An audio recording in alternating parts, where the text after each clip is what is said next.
காவல்துறையில வந்து கம்ப்ளீட் எல்லாருக்குமே வந்து fully they are not trained so for. ஏன்னா இப்ப இந்த நீங்க சொல்லக்கூடிய கெமிக்கல் ட்ரக்ஸ், இந்த கெமிக்கல் ட்ரக்ஸ் வந்து வெளியூர்ல இருந்து வருது, இங்க உற்பத்தி பண்ணக்கூடியது இல்ல. இன்னும் சில இடங்கள்ல என்ன பண்றாங்க, கெமிக்கல்ஸ் வரவழைச்சு இவங்க தயாரிக்கிறாங்க. இப்ப காலேஜ் ஸ்டூடெண்ட்ஸ் இத மாதிரி மாட்டாங்க. இப்போ சென்னையில அவங்க வந்து இன்ஜினியரிங் படிக்கக்கூடிய ஸ்டூடெண்ட்ஸ் கெமிக்கல் வரவழைச்சு இங்க வச்சு அவங்க போதைப் பொருள் தயாரிச்சு மாட்டின ஒரு 7 பேர் உள்ள இருக்காங்க. எதுக்கு சொல்ல வரேன் அப்படின்னா, இப்போ எல்லாமே ஆன்லைன்ல தெரியுது, ஆன்லைன்ல எல்லாம் கிடைக்குது. அதை வரவழைக்கிறாங்க, ஆன்லைன்ல பார்த்தா வரவழைக்கிறாங்க. வரவழைச்சு எது கூட எதை ஆட் பண்ணா எது கிடைக்கும் அப்படிங்கிற அளவுக்கு அவங்களுக்கு தெரியுது.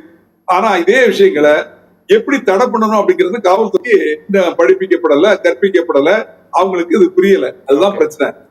இன்னொரு விஷயம் என்னன்னா, இந்த இதுல கஞ்சாவை கட்டுப்படுத்திடலாம், சாராயத்தை கட்டுப்படுத்திடலாம், இந்த மாதிரி ட்ரக்ஸை கட்டுப்படுத்துறது ரொம்ப கஷ்டம். நீங்க சொன்னீங்கல்ல எல்எஸ்டி, இந்த எல்எஸ்டிங்கிறது வந்து வெளியூர்ல இருந்து வருது. அப்ப அது வந்து பை போஸ்ட் கூட வருது, கொரியர் கூட வருது. இந்த மாதிரி ஒவ்வொரு வகையிலும் வரையில நம்ம எல்லா இதுலயும் நம்மளால கான்சென்ட்ரேட் பண்ண முடியல. ஆனா பண்ணக்கூடியவங்க கஞ்சா விற்கிறவங்க சில ஆள் அவன் தான் வைப்பான், ஆனா சாராயம் விற்கிறவங்க சிலவன் தான் வைப்பான். ஆனா இந்த போதைப் பொருள் வந்து நீங்க சொன்ன மாதிரி ஏற்கனவே வாங்கி பயன்படுத்தி உள்ள போனவன் வெளியே வந்த விற்பனையாளர் ஆயிடுறான், அடுத்தால டிஸ்ட்ரிபியூட்டர் ஆயிடும், அடுத்தால இவரே ப்ரொடியூஸ் பண்ண ஆரம்பிச்சிடும். அந்த லெவல்ல போயிட்டு இருக்கு. இப்போ ப்ரொடியூஸ் பண்ணக்கூடிய அளவுக்கு அந்த டெக்னாலஜி கல்லூரி மாணவர்களுக்கு தெரியக்கூடிய அளவுக்கு வந்திருக்கு. அப்ப எந்த அளவுக்கு போதை அந்த அளவுக்கு பரவி இருக்கு அப்படிங்கிறது தெரிய வருது. இதுல வந்து இப்ப நீங்க சொன்னீங்க இல்லையா, மாநில காவல்துறையை சேர்ந்த டிஜி தான் பிடிச்சிருக்காங்க இந்த ஒரு கேஸ். ஓகே, ரொம்ப சந்தோஷம். அதே மாதிரி அரவிந்தன் சார் அவங்க டீம், சென்ட்ரல் டீம், அவங்க ரொம்ப முக்கியமா பண்றாங்க. ஆனா அவங்ககிட்ட ஸ்ட்ரென்த் கிடையாது.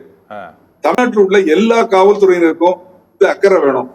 அந்த அக்கறையை அவங்களுக்கு ஏற்படுத்தணும். இத மாதிரி விஷயங்கள்ல தவறு செய்யறவங்க யாரு, காவல்துறையில கடுப்பாடுகள் இருக்கு, அந்த கடுப்பாடுகளை கண்டுபிடிக்கணும்.